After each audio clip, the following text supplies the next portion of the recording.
தந்தை மகன் தூயாவியாரின் பெயராலே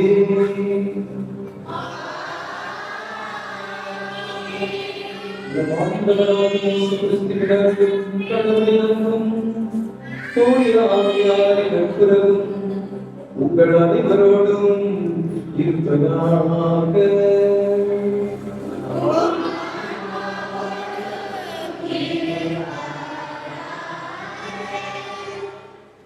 கிறிஸ்துவின் பிரியமான சகோதர சகோதரிகளே, லோர்து அன்னை காட்சி கொடுத்த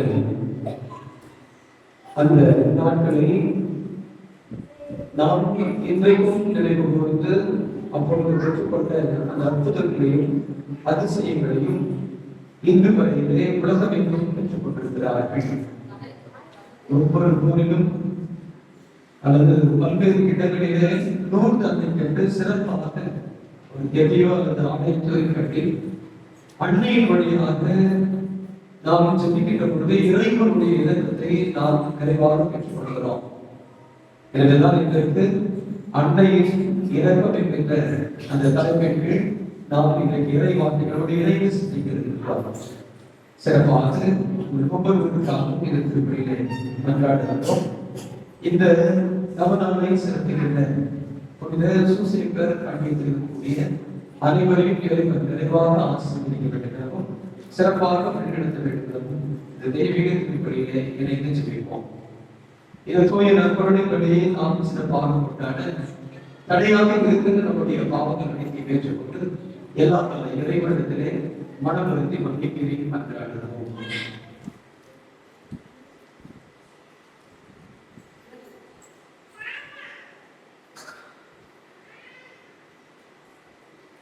எல்லாம் அந்த இறைவனிடம்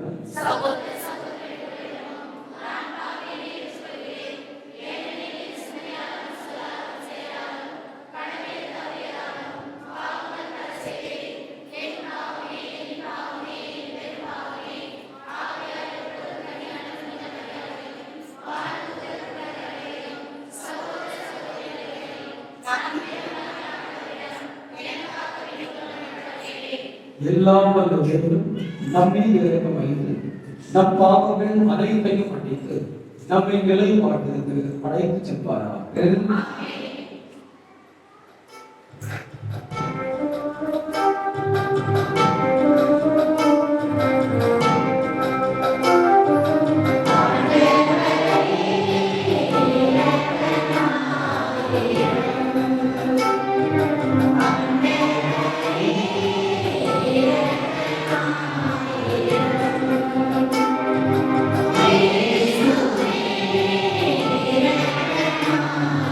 Yeah.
மன்றாடுவோமாக.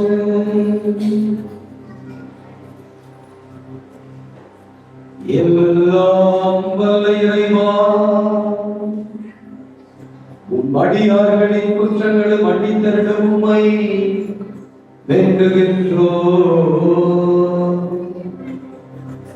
எங்கள் செயல்களால் உமக்கு உகந்தவர்களாகிட இயலாத நாங்கள் உம் திருமகனாகிய எங்கள் ஆண்டவருடைய தாயின் பரிந்துரையால் மீட்பு அடைவோமாக.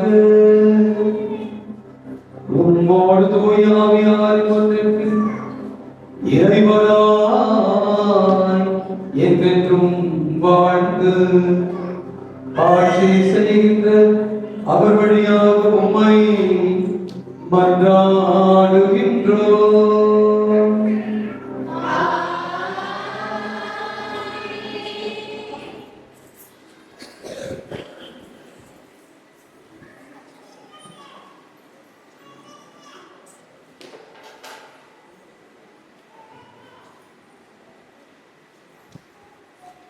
நமக்கு குறிக்கப்பட்ட பந்தயத்தில் மன உறுதியோடு ஓடுவோமாக.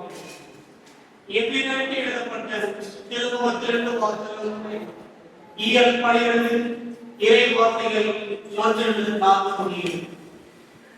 சகோதர சகோதரிகளே, திரண்டு வரும் பேசும் போல் இத்தனை காட்சிகள் நம்மை சூழ்ந்து நிற்க, எந்த சுமையும் நம்மை பற்றி கொண்டிருக்கும் எந்த பாவத்தையும் உதறி தள்ளிவிட்டு நமக்கு குறிக்கப்பட்டுள்ள பந்தயத்தில் மன உறுதியோடு ஓடுவோமாக.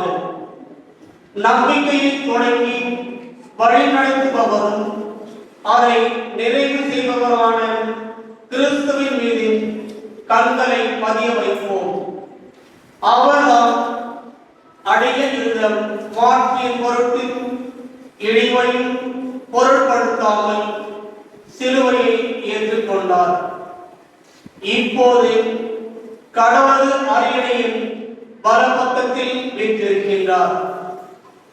பாவிகளால் தமக்கு உண்டான எந்த எதிர்ப்பையும் மன உறுதியோடு தாங்கிக் கொண்ட அவரை எண்ணி பாருங்கள். அப்போது நீங்கள் மனம் சோர்ந்து தளர்ந்து போக மாட்டீர்கள். பாவத்திற்கு எதிரான போராட்டத்தில் ரத்தம் சிந்தும் அளவுக்கு நீங்கள் இன்னும் எதிர்த்து நிற்கவில்லை. ஆண்டவர் வழங்கும் அருள்வாக்கு.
ஆண்டவர்களோடு இருப்பாராக.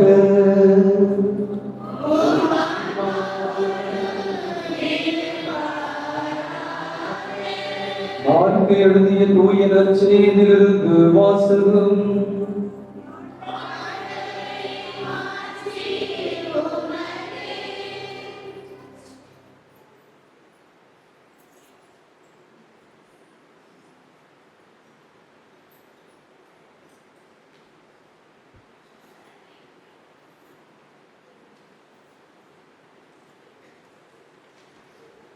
அதிகாரம் 5 இறை வார்த்தைகள் 21 43 முடிய.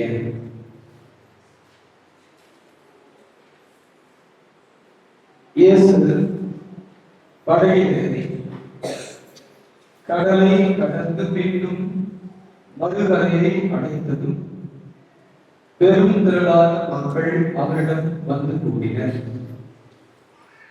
அவர் கடற்கரையில் இருந்தார். தொழுகை கூட தலைவர்களுள் ஒருவரான யாயின் என்பவர் அவரை கண்டு அவரது காலில் விழுந்து, என் மகள் சாகும் தருவாயில் இருக்கிறாள், நீர் வந்து அவர் மீது உன் கைகளை வையும், அப்போது அவர் நலம் பெற்று பிழைத்துக் கொள்வார் என்று அவரை வருத்தி வேண்டினார். இயேசுவும் அவருடன் சென்றார்.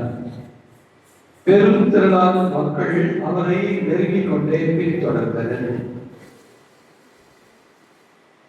அப்போது 12 ஆண்டுகளாய் இரத்தம் போக்கினால் வருந்திய ஒருவர் அங்கு இருந்தார்.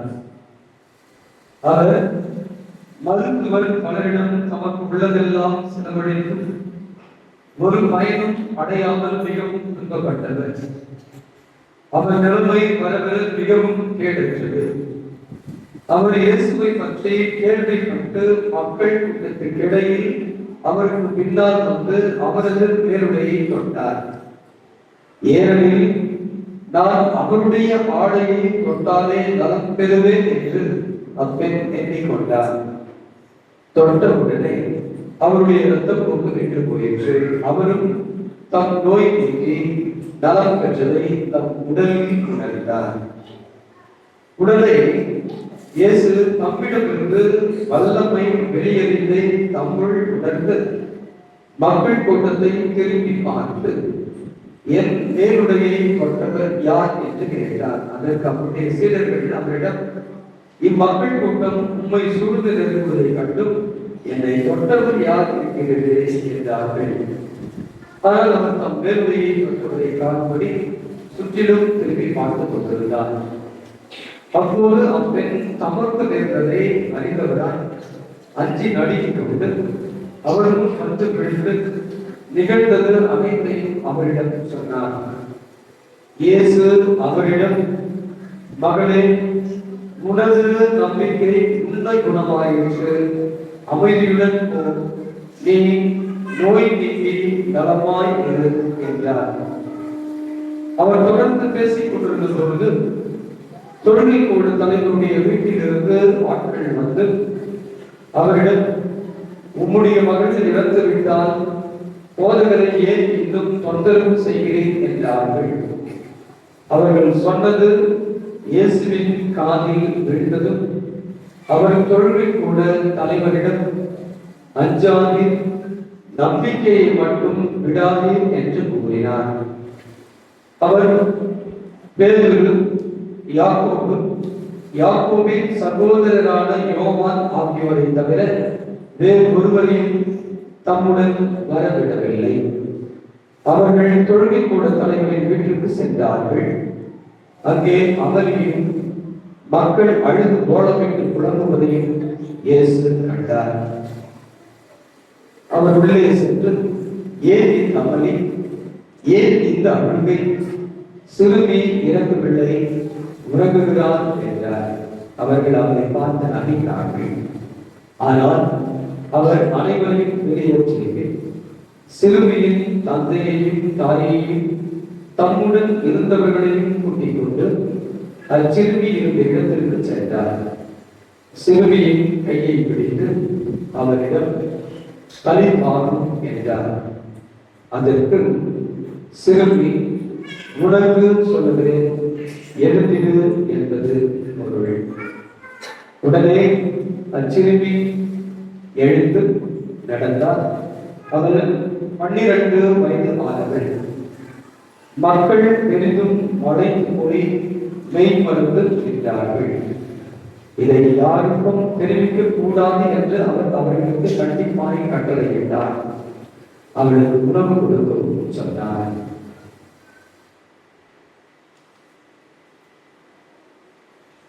ஆண்டவரின் நல்வாக்கு.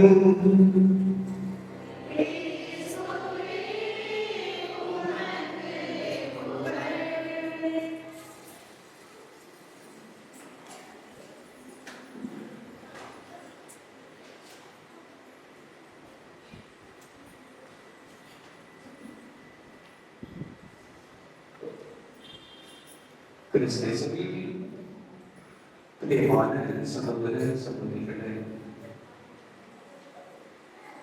இன்றைய அன்னையின் இலக்கம் என்கின்ற அந்த ஒரு மேலான ஒன்றை நாம் உள்வாங்கிக் கொள்ள சிறப்பாக இந்த நபராலே நாம் இன்றைக்கு கொண்டாடுகிறோம். அதாவது அன்னையை வேறு பெற்றவர் என்கின்றோம். அதற்கு பல காரணங்கள் இருக்கிறது. அன்னையை பேரு பெற்றவர் இருக்கின்றோம். ஏன் அன்னையை பேரு பெற்றவர் என்று சொல்லுவாங்க? இறைவனுடைய தாய், அதனால் நம்மை பேரு பெற்றவர் இருக்கின்றோம். மற்ற காரணம் நிறைய காரணங்கள்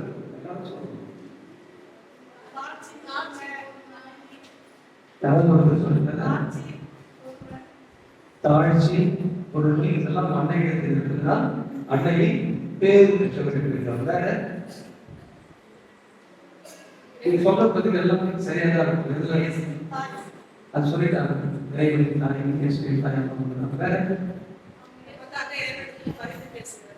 நமக்காக இறைவனிடம் பரிந்து பேசுகின்ற தாயாக இருக்கிறார். எனவே அவரை வேற காரணம்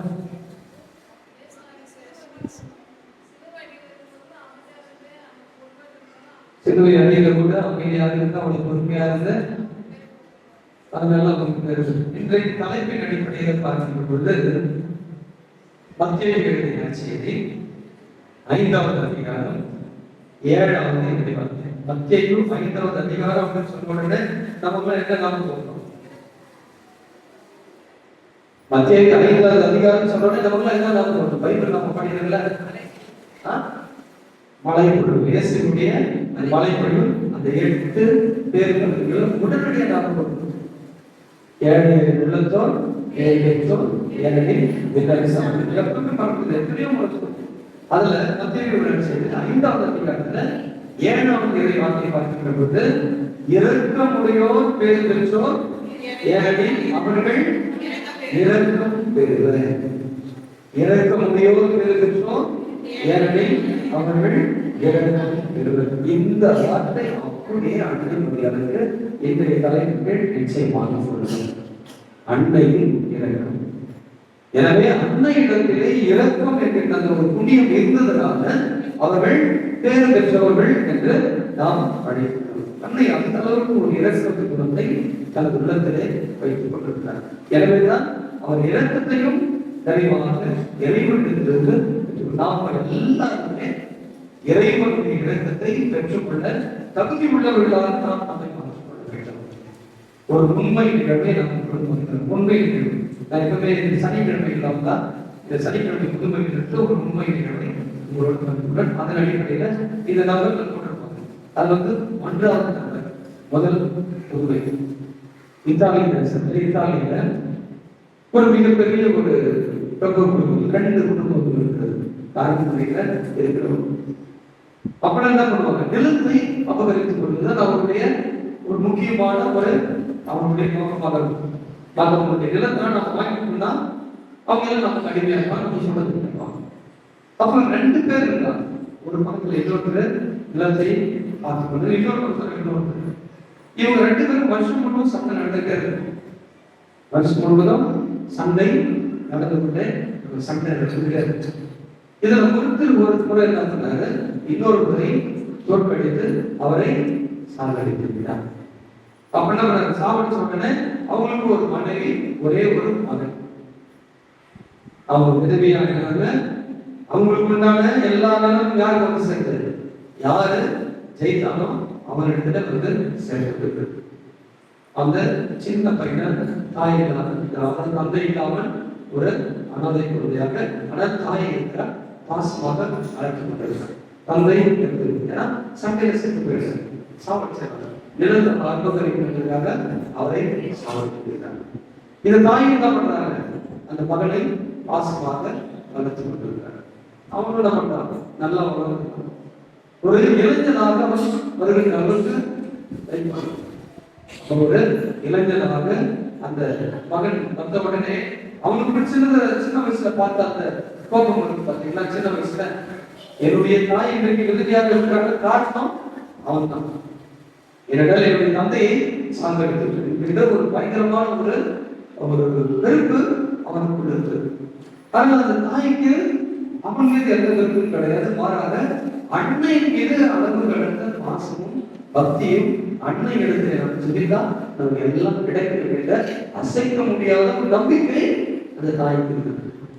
தன்னுடைய கணவனை சார்பிடித்தது மீது கூட எந்த விதமான கோபம் கொஞ்சம் கோபம் இருந்தாலும் எல்லாம் இது நம்முடைய அன்னை மரியாதை நமக்கு ஆழ்ந்ததாக இருக்கிறார் அப்படின்னு ஒரு ஆழ்ந்த ஒரு நம்பிக்கையோட அந்த தாயை வந்திருக்கிறாங்க. ஆனா அவன் பையன் என்ன பண்றான்? என் அப்பாவை சாப்பிடுச்சேன், அவனை நம்ம சும்மா விட மாட்டோம் அப்படின்னு சொல்லிட்டு இளைஞனாக இவன் என்ன பண்றான்? ஒரு சண்டை கொடுப்பான். ஆனால் ஒரு துர்தேசத்தில் எடுப்பாங்க. என்ன பண்றான்? வேற ஒரு பையன் இவனும் என்ன பண்றான்? அவங்க மாட்டிக்கிறான். இவனும் அவங்ககிட்ட மாட்டிக்கிறான். அப்போ இவங்க மாட்டிக்கிட்ட உடனே அவன் என்ன பண்றான்? ஏற்கனவே பவசம் வச்சான். இப்ப அவனுடைய ஒரே வயசு ஒரு பையன் அவன் அவன் என்ன பண்றான்? தூக்கி, அதாவது அவனுடைய அரண்மனை முன்னாடி என்ன பண்றான்? எல்லாரும் பார்க்கும்போது தூக்கில தொடர்பு. ஆனால் இந்த தாயை அன்னைக்கு மிக ஆழ்ந்த ஒரு நம்பிக்கை. அன்னையின் வழியாக செல்லிதான் எனக்கு கிடைக்கும் என்கின்ற அந்த நம்பிக்கையோடு இருந்தவங்க தொடர்ந்து இந்த தன்னுடைய மகனுக்காக சிந்தித்துக் கொண்டிருந்தாங்க. தொடர்ந்து எப்போ என் பையன் நல்லா இருக்கணும், என்னுடைய மகன் நல்லா இருந்திருக்கேன், அந்த சாவல் சேவனை மன்னிச்சது, ஆனால் என்னுடைய மகன் நல்லா இருக்கணும் அப்படின்னு ஜெபித்துக் கொண்டு வந்திருக்கிற தாய்க்கு ஒரு மிகப்பெரிய ஒரு ஒரு மிகப்பெரிய ஒரு சலனம், ஒரு மிகப்பெரிய ஒரு கஷ்டம் ஏற்படுகிறது. ஆனால் இருந்தாலும் என்ன பண்றாங்க, அன்னை இடத்துக்கு சென்று தொடர்ந்து சொல்லிக்கிறாங்க, என்னுடைய மகன் நிச்சயமாக உயிரோடு வரும், என்னை வந்து பார்ப்போம். அது உன்னாலதான் முடியும் அப்படின்னு சொல்லி என்ன பண்றாங்க, கோயிலில் இருந்த அந்த சுருக்கத்தை நோக்கி, அன்னையுடைய சுருக்கத்தை நோக்கி ஜெபிக்கிறாங்க. அதனால நான் ஒரு பண்றேன், அன்னைகிட்ட பேசுறேன் சுருக்கத்தை பார்த்து பேசலாம். என்னுடைய மகனை உன்னால் உயிரோடு முடியும், கொடுக்க முடியும். நீ எவ்வளவு கஷ்டப்பட்ட, யாருக்கு மாதம் பேசலாம். உங்களுடைய ஒரே மகன் இறந்து பொழுது, பாடுபட்ட பொழுது, சிலுவையில் அறையப்பட்ட பொழுது எவ்வளவு நீ கஷ்டப்பட்டிருந்த, அந்த கஷ்டத்தை எனக்கு நான் பண்ணுறேன். ஆனால் என்ன பண்றாரு, அவர் இறைவனாக இருந்தால் உண்டால் உயிர்த்தெடுத்தார். என்னுடைய மகன் நிச்சயமாக உயிரோடு வருவார். உன்னால நீ கேட்டா முடியும். அதனால நான் ஒரு தப்பு செய்யறேன், ஒரே ஒரு பண்றேன் அப்படின்ட்டு என்ன பண்ணா, என்னுடைய இதை கேட்டது யாருன்னா அவன் கேட்டதான் சொல்லுவாங்க. அவங்க என்ன பண்ணாங்கன்னா, மாதாவுடைய கையில குழந்தை கையில வச்சிருக்காங்க பார்த்தீங்களா, அந்த குழந்தை மட்டும் தான் எடுத்துக்கிறது. மாதா சுருக்கத்துல இருந்த குழந்தை மட்டும் மகன் உயிரோட வர வரைக்கும் இந்த குழந்தை அழைத்து போயிட்டு நான் வீட்டில் வச்சிருவேன் அப்படின்னு சொல்லி என்ன பண்றாங்க, சுருக்கத்தில் இருந்து அந்த குழந்தையை மட்டும் எடுத்து போயிடுறாங்க. அவங்களுக்கு ஆழ்ந்த ஒரு நம்பிக்கை அன்னைக்கு கண்டிப்பா இந்த அன்னையுடைய மகளை மறுபடியும் கொடுத்துவாங்க அப்படின்னு சொல்லி இவங்களும் வீட்டுக்கு போயிடுறாங்க. ஆனால் ஏற்கனவே சொல்லுவோம் பையன் ஏற்கனவே செத்துட்டான் அப்படின்னு ஒரு செய்தி வந்தது. ஆனால் அந்த எழுப்பு முடிந்து காலையில பார்த்தீங்கன்னா இவங்களுக்கும் வீடு பெரிய வீடு தானே, மேல பார்த்து மாடி இருக்கிறாங்க, ரொம்ப சோகத்தோடு இருக்காங்க. ஆனா முன்னாடி பார்த்தீங்கன்னா ஒரே ஆர்வம் சத்தம், ஒரே சட்டையெல்லாம் கொண்டாடுற அந்த வெற்றி முழக்கம் பண்ணுவாங்க பார்த்தீங்கன்னா, வாழ்க்கை அப்படின்னு சொல்லிட்டு வெற்றி. ஏன்னா இந்த மாதிரி என் பையனை நான் இழந்துட்டு இருக்கிறேன், இவங்க எல்லாம் அவ்வளவு சந்தோஷமா இருக்கிறாங்க, நிறைய பேர் இருக்கிறாங்க, இவங்க எல்லாம் மகிழ்ச்சியாக பிள்ளைங்க இருக்கிறாங்க அப்படின்னு பார்க்கும்போது இவங்க வந்து வெளியே வந்து பார்க்குறாங்க. மாடியிலிருந்து பார்த்தா அவங்களுடைய மகன் மீண்டுமாக அவருடைய இடத்துக்கு வந்ததாக அந்த மீண்டுமாக அப்போது அவர்கள் நினைத்தது, இதோ அன்னையினுடைய இறக்கத்தினால் என்னுடைய மகன் என் மீது அன்னை இறக்கம் கொண்டு என்னுடைய மகனை மீண்டுமாக அனுப்பியிருக்கிறார்கள் என்று சுருக்கம் குழந்தைய சொல்லுங்க. மறுபடியும் எடுத்து போயிட்டு அந்த கோவிலுக்கு வைத்துவிட்டு அன்னையினுடைய இறக்கத்திற்காக நன்றி செலுத்தி அவர்கள் மீண்டுமாக மகிழ்ச்சியாக அந்த மகனோடு வாழ்ந்தார்கள். அது மட்டும் இல்லை, அந்த ஒரு பகைவன் சாப்பாடு சம்பந்தம் அவங்களோட உண்மையை கேட்டு அதிர்ந்து போய் மனமாகி இந்த அன்னை எடுத்து ஊரோடைய வந்து நான் செஞ்சது தப்பு அப்படின்னு சொல்லி யாரு அந்த பையன் என்னை மன்னிச்சிருக்கோம், நான் செஞ்சது தப்பு அப்படின்னு சொல்லிட்டு அபகரிக்கப்பட்ட நிலத்தை எல்லாம் என்ன பண்ணாங்க, மீண்டுமாக அவங்க எடுத்து கொடுத்து நீங்க சந்தோஷமா இருக்க. எனவே அன்னை மீது இப்படியாக நம்பிக்கை வளர்த்து அன்னைக்குரிய இறக்கம் மிகப்பெரியது என்பதை அவர்கள் உணர்ந்து கொண்டார்கள். பாம்பியையும் மனமாற்றினார்கள் என்று அந்த வரலாற்று கொடுக்கப்பட்டிருக்கிறது. எனவே அன்னை இடத்திலே நான் நாடி செல்லும் பொழுது இறைவன் இடத்திலிருந்து அந்த இடத்திலே நிச்சயமாக எங்களுக்கு கடவுள் எப்படி யார்ந்த பேசு எப்படி இறக்கம் கொண்டு வந்தார் என்பதை இந்த 2 நிகழ்வுகள் சொல்லுவாங்க. நம்ம முதல் நிகழ்வு, எத்தனையோ ஆண்டுகளாக 12 ஆண்டுகளாக உடம்பு சரியாக இருக்காங்க, சொல்லலாம் துயரத்தை ஒரு பெண்மணி அனுபவித்துக் கொண்டிருக்கிறார்கள். இயேசு எல்லாரோடும் செல்ல நெரிச்சல்ல போறாரு. அதுவும் ஆனா இவங்களுடைய நம்பிக்கை எப்படி படுகிறது, இயேசுடைய அந்த ஆடையுடைய மேலாடை தொட்டாலே போதும் நான் குணமடைகிறேன்.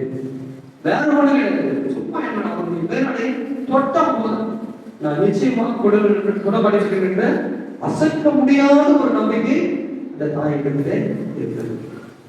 அந்த அவங்க என்ன பண்றாங்க, போய் ஒண்ணும் பண்ணல, அவருடைய மேலாடையை சொல்றாங்க. உடனே இயேசு என்ன பண்றாரு, அவரிடத்திலிருந்து ஒரு வல்லமை வெளியேறுவதை உணர்கிறார். யார் எனக்கு ஆடையை எல்லாம் நம்ம சிரிக்கிறாங்க. எவ்வளவு பேர் நெரிசலாகி இங்க வந்து யார் என்னுடைய ஆடையை வந்ததுன்னு கேட்கிறாங்க. ஆனால் இருந்தாலும் இயேசு என்ன பண்றது, அவரை எட்டி பார்க்கிறேன்.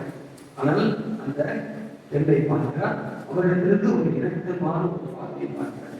இயேசு இடத்திலிருந்து அப்ப நம்ம பேசுற நீ போ சொல்ற மகளே, உனது நம்பிக்கை உன்னை குணமாக்கிற்று.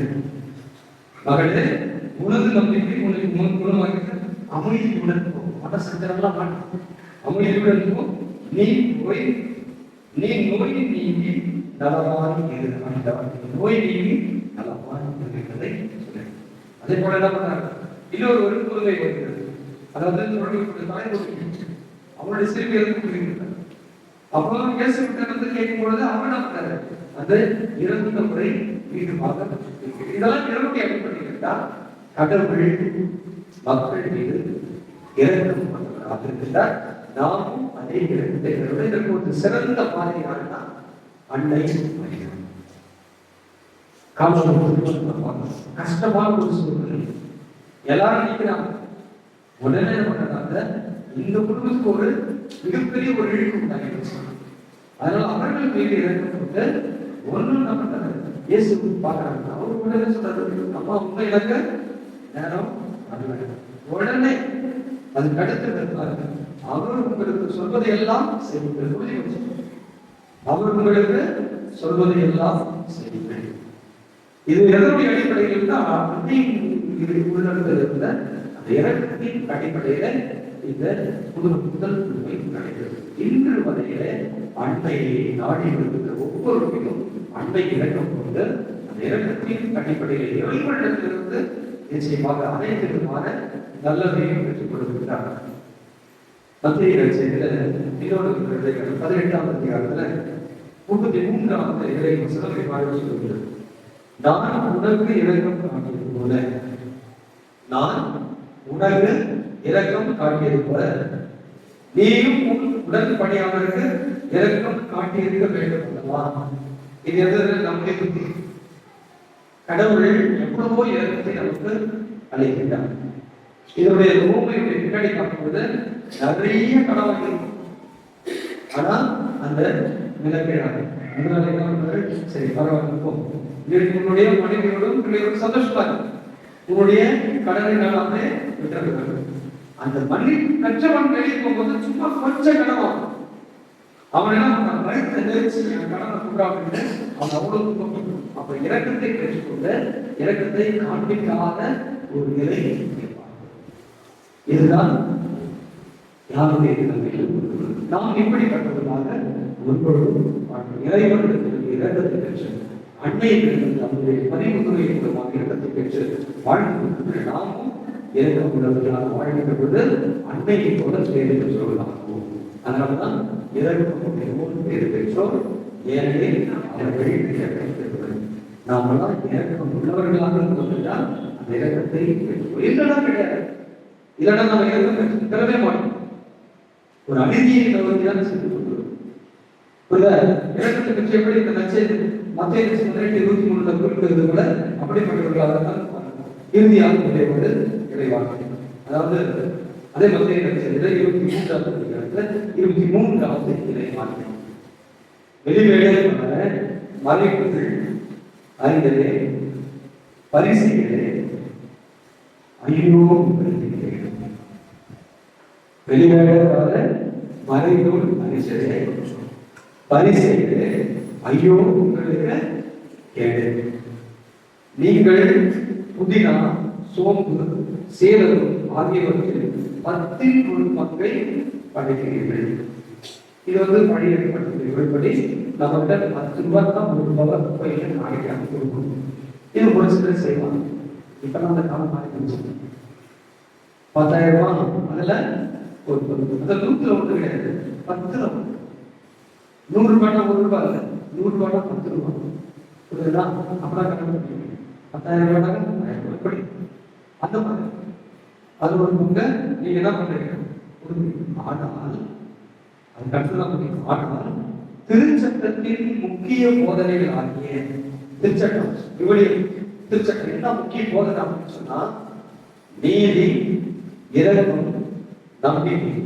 3 நீதி இரக்கம் நம்பிக்கை ஆகியவற்றை கடைபிடிக்காமல் விட்டுவிடுகிறீர்கள். எனவே சொல்றாரு, மறைவில் உள்ளவர்களே பரிசெய்யலே உங்களுக்கு ஐயோ. ஏன்னா இது முக்கியம். நீதி இரக்கம் நம்பிக்கை ஆகியவற்றை கடைபிடிக்காமல் விட்டுவிடுகிறீர்கள். இவற்றை கண்டிப்பாய் கடைபிடிக்க வேண்டும், அவற்றை விட்டுவிடக்கூடாது. இன்றைக்கு நம்ம பார்த்து இந்த எனக்கும் இல்லாத ஒரு குடும்பம் கடவுள் நம்ம பார்த்து என்ன சொல்லுவாரு? என்ன சொல்லுவாரு? பேர் பெற்றவர்கள் சொல்லுவாரா? என்ன சொல்லுவாரு? என்ன சொல்றாரு? ஐயோ உங்களுக்கு இல்ல, உனக்கு கேடு. என்ன பார்த்து சொல்றாரு? ஐயோ உனக்கு கேடு. யாரும் கேட்ட இறக்கம் இல்லையோ, நம்பிக்கை இல்லையோ, நீதி இல்லையோ அவர்களை பார்த்து ஐயோ உனக்கு கேடு அப்படின்னு தான் சொல்றாரு. ஆனால் இறக்கம் வருகிறது என்றால் இறக்கக்கூடிய உங்களுக்கு எது பெற்றோம்? ஏனெனில் அவர்கள் இறக்கம் பெறுவர் என்று அன்புமுறையாக இறக்கப்படுவதாக நாம் பார்க்கிறோம். அன்பைக்குரிய இந்த விழாவை கொண்டாடுகிற வேளையிலே இறக்கம் உள்ளவர்களை மக்களாக வாழ தொடர்ந்து இந்த திருக்குறளை ஜெபிப்போம். ஆமென்.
May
சகோதர சகோதரிகளே, என்னுடையதும் உங்களுடையதுமாக என்பதை எல்லாம் அந்த தந்தையாகி இறைவனுக்கு ஏற்றதாக படிக்கின்றார்கள்.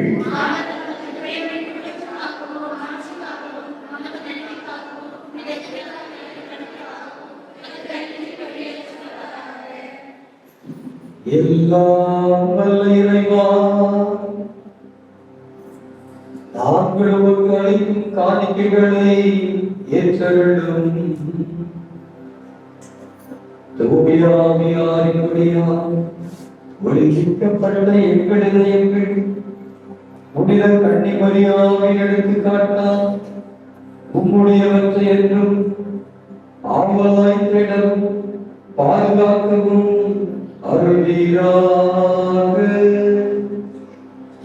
எங்கள் ஆண்டவராகிய கிறிஸ்துவியாக உம்மை அன்றாடுகின்றோம்.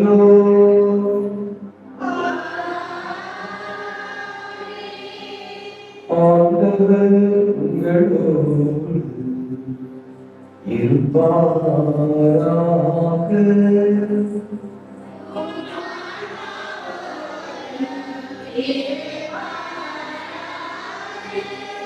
இதயங்களை மேலே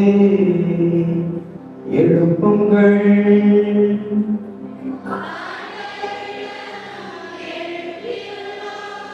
நம் இறைவனாகிய ஆண்டவருக்கு நன்றி கூறுவோம்.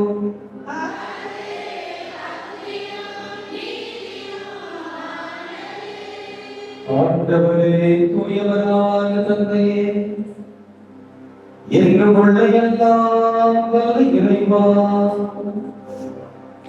என்னாலும் எவ்விடத்திலும் நாங்கள் உமக்கு நன்றி செலுத்துவதும் எப்பொழுதும் கண்ணியான புனித மரியாவினவனாய் நாங்கள் உம்மை போற்றி புகழ்ந்து மாட்சிப்படுத்துவதும் மெய்யாகவே தகுதியும் நீதியுமாகும்.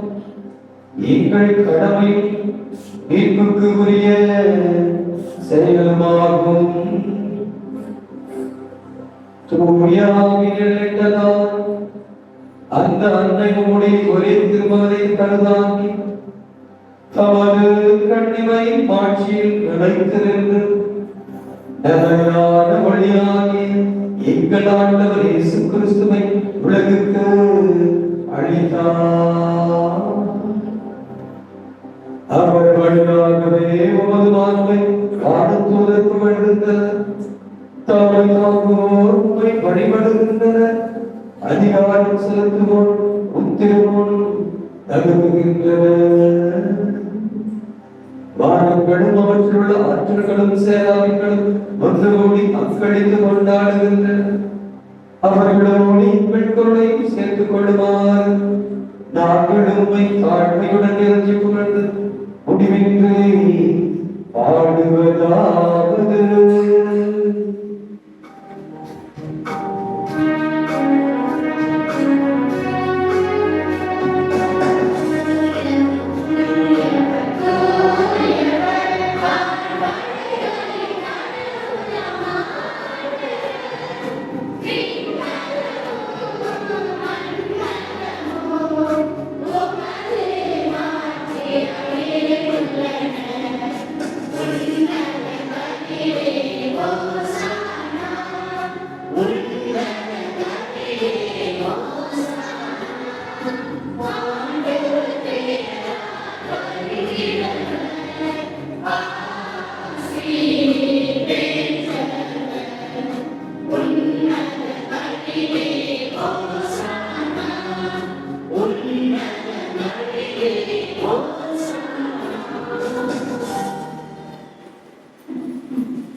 ஆண்டவரே, நீர் மெய்யாகவே இருக்கிறது.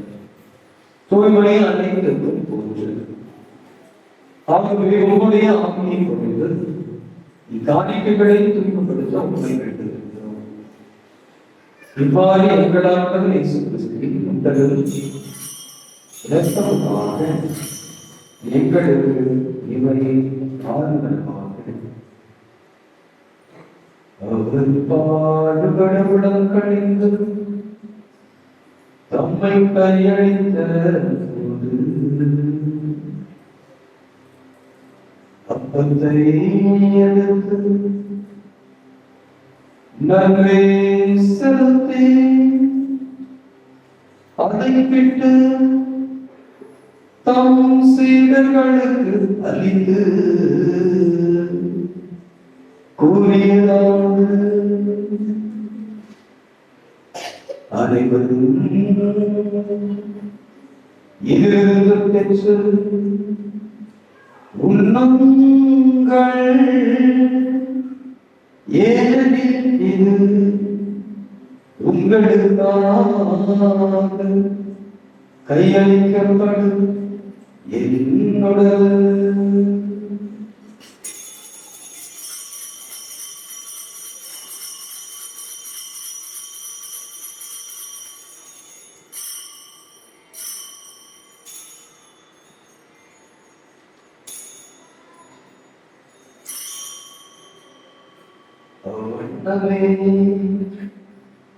இரவு விருந்தை அருந்திய பின் கிண்ணத்தையும் எடுத்து மீண்டும் உமக்கு நன்றி கூறி தம் சீடர்களுக்கு அளித்து அவர் கூறியதாவது, அனைவரும் இதிலிருந்து பெற்று பருகுங்கள், ஏனெனில் இது புதிய உடன்படிக்கைக்குரிய என்ற இது பாவமன்னிப்புக்கென்று உங்களுக்காகவும் பலருக்காகவும் சிந்தப்படும் இதை எங்களை செய்யுங்கள்.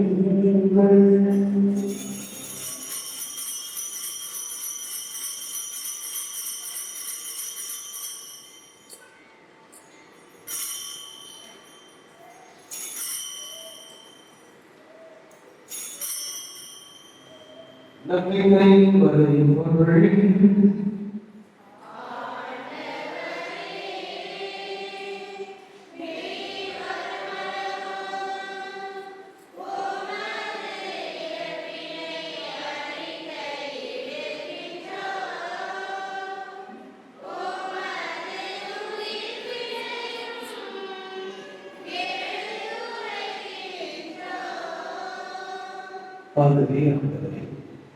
நாங்கள் கிறிஸ்துவின் இறப்பினையும் உயிர்ப்பினையும் நினைக்கும் பொழுது வாழ்வதிலும் மொத்தத்தையும் மீட்படையும் இடத்தையும் உமக்கு ஒப்புக் கொடுக்கின்றோம். உம் திரும்ப நின்று உமக்கு முடியக்கூடிய தகுந்தவர்கள் எங்களை ஏற்றுக்கொண்டு எனவே உமக்கு நன்றி செலுத்துகின்றோம். மேலும் கிறிஸ்துவின் உடலிலும் ரத்தத்திலும் பாம்புகளை தூய ஆவியால் கொண்டு சேர்ந்தவர்கள் நிலைமை தாழ்மையுடன் கொண்டாடுகின்றோம். ஆண்டவரே, அனைவருக்கும் பரவியிருக்கும் உமது திரு அவையை நினைவு கூறுகிறது. எங்கள் திருத்தந்தை பிரான்சிஸ், எங்கள் பேராயர் பிரான்சிஸ், எல்லா திருநிலையினர் ஆகிய அனைவரோடும் உமது திரு அவையை நிறைவு பெறச் செய்கிறது. எங்கள் சகோதரர் சகோதரிகளையும் இறந்தோர் அனைவரையும் இறக்கத்துடன் கிடைக்கும் உத்தமது திருமுகப்படி ஏற்றது. எங்கள் அனைவர் மீது இரக்கமானீர். கடவுளின் கணிதாயான மரியா, அவருடைய கணவரான யோசேப்பு, புனித திருத்தூதர்கள், இவ்வுலகில் உகந்தவராய் இருந்தோர் ஆகிய புனித அனைவர்களும் நாம் நிலைவாழ்வில் அவர்களுக்கு தகுதி பெற்று உம் திருமகன் இயேசு கிறிஸ்து வழியாக புகழ்பெற்று வாழ்க்கை உம்மை கொண்டாடுகிறோம்.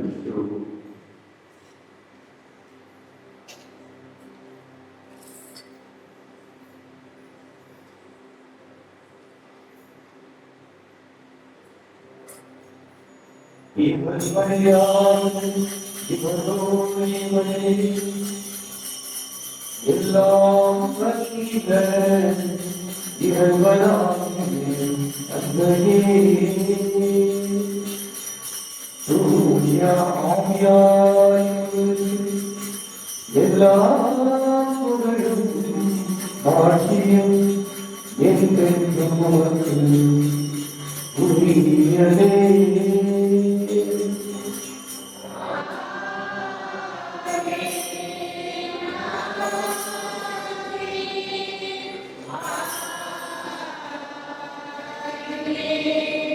இறைவனின் கட்டளையாக கட்டளை இறை படிப்படியாக கைவிடலாம் மத்தியோடு சேர்ந்து சொல்லிப்போம்.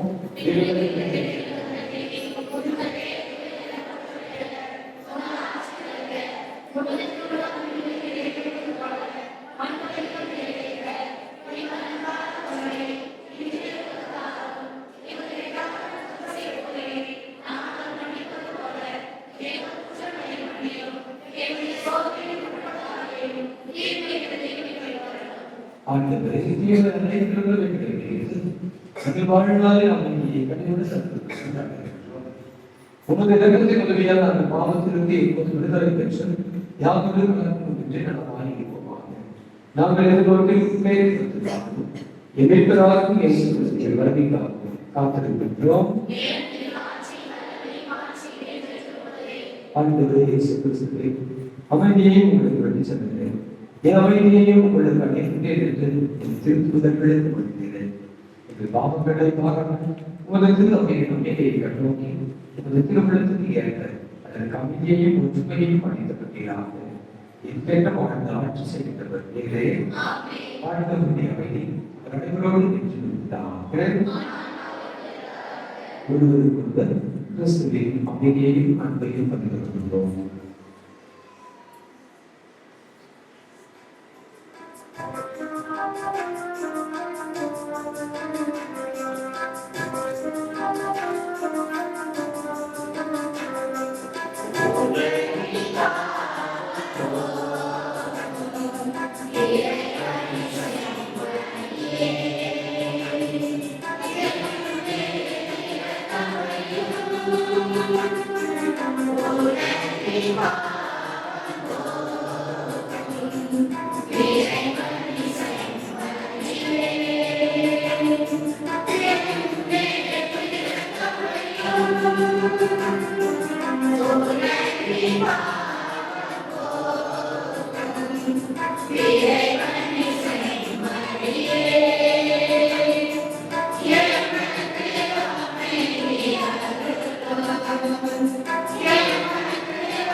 இதோ இறைவனின் சகோதரி, இதோ உலகின் பாவங்களை போக்குவது செம்மறையில் இருந்து நடக்கும் என்றோம் கேட்கின்றோம்.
இன்று சிறப்பித்த புனித சூசியப்பர் அன்பியத்திலிருந்து அன்பிய தலைவர் நமது அருள் தந்தை ஜோசப்சன் ஃபாதர் அவர்களுக்கு பொன்னாடை போற்றி மகிழ்விப்பார்.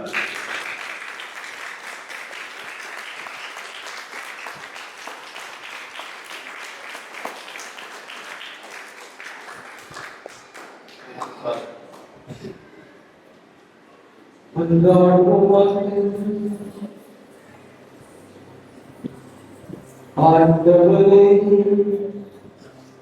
தீர்ப்பினுடையவும் நம்பிக்கையினுடையவும் அருள் அடையாளங்களால் நிறைவு பெற்ற நாங்கள் உம்மை பணிந்து கேட்டிருந்தோம். புனித கன்னிமரியாவை மற்றவர்களுக்கு பெருமைப்படுத்தும் நாங்கள் அவருடன் இணைந்து இறை அன்பில் பங்கு பெறும் தகுதி பெறுவோமாக. எங்கள் ஆண்டவராகிய கிறிஸ்து வழியாக உம்மை அன்றாடுகின்றோம்.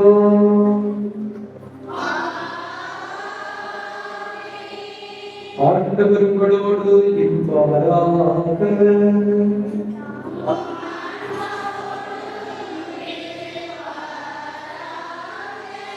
எல்லாம் வல்ல இறைவன் தந்தை மகன் தூய ஆவியார் உங்கள் அனைவரையும் நிறைவாக ஆசீர்வதிப்பாராக.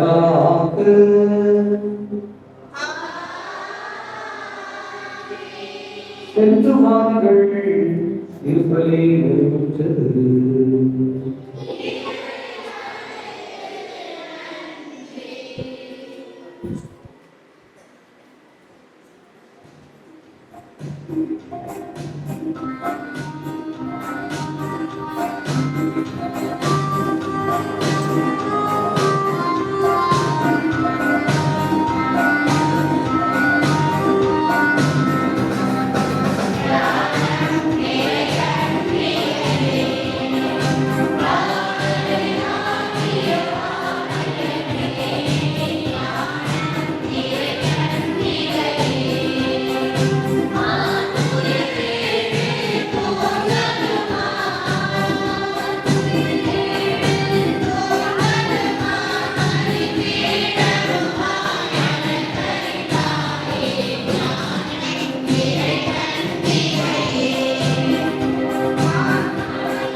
இயேசுவின் மரபரிசுத்தலுக்கு